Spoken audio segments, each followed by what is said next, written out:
welcome to another exciting episode of the Newspaper Review on Tap TV. My name is Sophia John, and in case you're just joining us for the first time and you're wondering what we do on the show, it's a show where we get to look at news stories making the front page of Nigerian newspapers. And of course, I won't be doing this alone. I'm joined by a very, very amazing young man.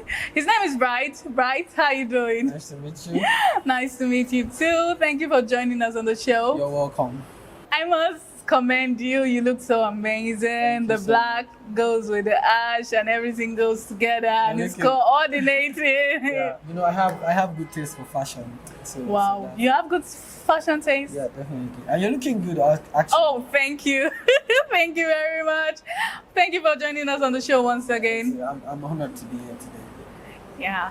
Without no further ado, we'd like to head over to our newspaper for the day. We'll be looking at the Daily Times newspaper.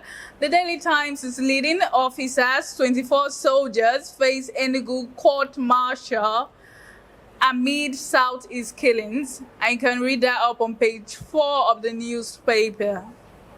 Stress, manpower shortage cited as causes of sudden death of airport security personnel. That's also on page 4 of the Daily Times newspaper.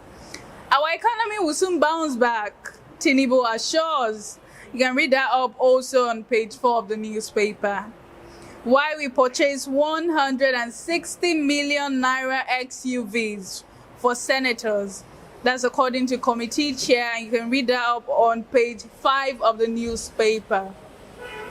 UK monitoring processes for Imo, Kogi, Bayelsa, Gabon pools. That's according to UK Envo, and you can read that up on page 2 of the Daily Times newspaper. I will revoke more lands of ground rent defaulters if that's the FCT minister speaking. Wike. Wike is at it again.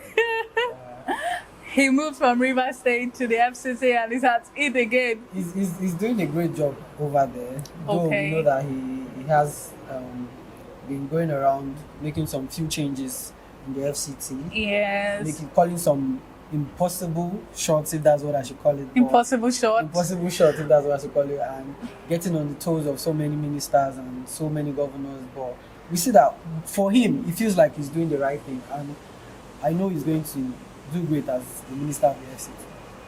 Let's see how it works out. Let's see what plays out there in the FCT. He's just how many months in office? He's not up to 6 months in office. Not up to 6 months. He's not up to 6 months. He still has some more years to spend there. Let's see what happens. Yeah, definitely. Still on the newspaper, we'll be discussing the story on page 4. Our economy will soon bounce back, Tinubu assures. We have been getting a lot of promises from the President of the Federal Republic of Nigeria, that is Bola Ahmed Tinubu. He's been making a lot of promises lately, telling Nigerians to exercise patience. We know the economy has been quite choking. The removal of the fuel subsidy at the early stage of the administration really hit most Nigerians. Transportation went high. It affected the prices of food and the prices of a lot of things. So, Tinubu coming out to assure Nigerians, what do you see? Well, for me, so many things have been going on lately. Prior to the election, you know that every candidate, they come out telling us this is what they want to do. Yes. And prior to now, we know that our economy was not really doing this bad, but I think it's better off. Think? Yeah, it was better off the last tenure, the last government, which was the Buhari government. It was better than now. And there's something, I sit around with my friends, and there's something that we used to say, that we pray that Buhari will not happen to us again. And we pray that Tinubu will not make us wish that we want for Buhari's government to come back to sit. But what we are saying is, for every president coming into power, he should have the hearts of the citizens in his hand, knowing fully well that they are his priority. They are his priority, and he needs to give them better healthcare system, good education, and the economy should be its top priority, making it easy for people to get stuff which are the basic needs they need, like foods and other basic amenities. But today we find ourselves looking back and say, oh no, we wished for a better government.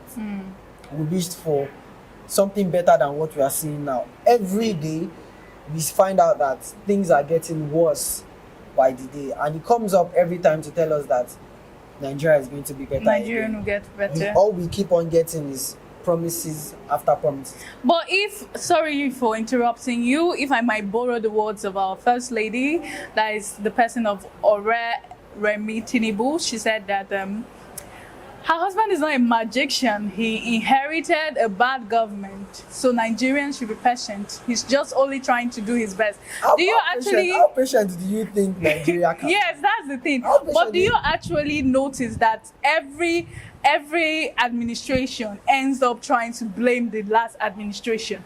No, I think we are past that. Okay. Nigeria as a country, we have moved past the point where we keep on saying we inherited a problem from the past. That's not what we want. That's not what we want. You coming into power, you should have highlighted, this is what we are missing, this is what we are not having, and this is what I want to do to make the country better. But we see them coming into power and tell us that, oh, we are going to do this, we are going to do that. Still promises. Look at what we are facing now. What is the rate of dollar to naira? It's getting worse. Yesterday I went out to get fuel. Now you come into power and you tell us you're removing subsidy. What are you using the money for? You're not seeing the effect of the removal of the subsidy. Even the palliatives were promised. Let's not even go there. That's another conversation. It's not working. That is not what Nigerians need right now. The last time they tried the palliative thing, I think it was an avenue for them to hoard money for themselves. We found out that there were break-ins in some states, in Lagos State, Akwa Ibom State, and other states where we found out that they were hoarding goods or items that were meant for the people. So they're coming out to tell us that, oh, we are giving palliatives to the people again. It's more like a trash talk. To me, it's more like a trash talk, and I feel this is not what we need.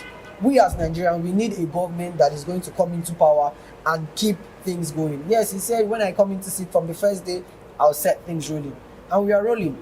We are all rolling on the mud, if that's what I should say. We are rolling on the mud. He actually promised us, day 1, I will run. Day 2, keep running. Day 3, keep running. That's what he said. But truth be told, he's not a magician. He's not a magician. No doubt. But coming into government, there are signs that people will see and say, yes, the government is doing great. But no, nothing is working. Yesterday, like as I was saying earlier, I had to get fuel per litre, 650 naira. Where is the country heading to? And we know in Nigeria, there's nothing that goes up that comes back again. So we just pray that the government hits the cry of his people, knowing fully well that, yes, Nigerians are suffering. Nigerians are truly suffering. We are the ones that bear the loss, if that's what I should. We are the ones that bear the loss and get the effect of this hardship that we face today. Yes, every government will come out and say, we promise the economy is going to get better, but when is it going to get better? That is what we should look at. All right, President Tinubu keeps assuring us that things will get better. Are you hopeful that this country will get better in a span of maybe next year? Because he promised us by December the refineries will be working. Do you see this country getting better? If there's one thing I love Nigerians for, we always have hope. Oh. We are people of hope. And we are one set of creation, or will I say creature, that God has blessed with that mindset where we give people the chance. Even though you are failing, we still give you the chance to continue with hope that things will get better. You don't find Nigerians where they say things are getting worse and we come out to protest, oh yes, we don't want this, we don't want this. 2-3 days later, we have adapted. We always adapt as Nigerians. But the truth is, do I see Nigeria getting better, the Nigerian economy getting better? Yes. If the right measures are taken, if transparency is adopted, if the right money is being placed to the right set of things, that is the only time I see the economy getting better. Nigeria has spending problem. Nigeria as a country, we have spending problem. And until we can curtail that act, I don't see Nigeria getting better. The economy is going to keep on dropping and we won't be able to compete in the international market. So that's my... And you know, it's getting to the celebration period, yes, December. Things will start getting high. There's this kind of rush. There's this December fever that we see. So we just hope that people will see we'll have money to get rice and chicken to eat. That's what we pray for. Rice and chicken, but the price of chicken is even getting more expensive. Even the price in poultry, I'm talking about eggs now.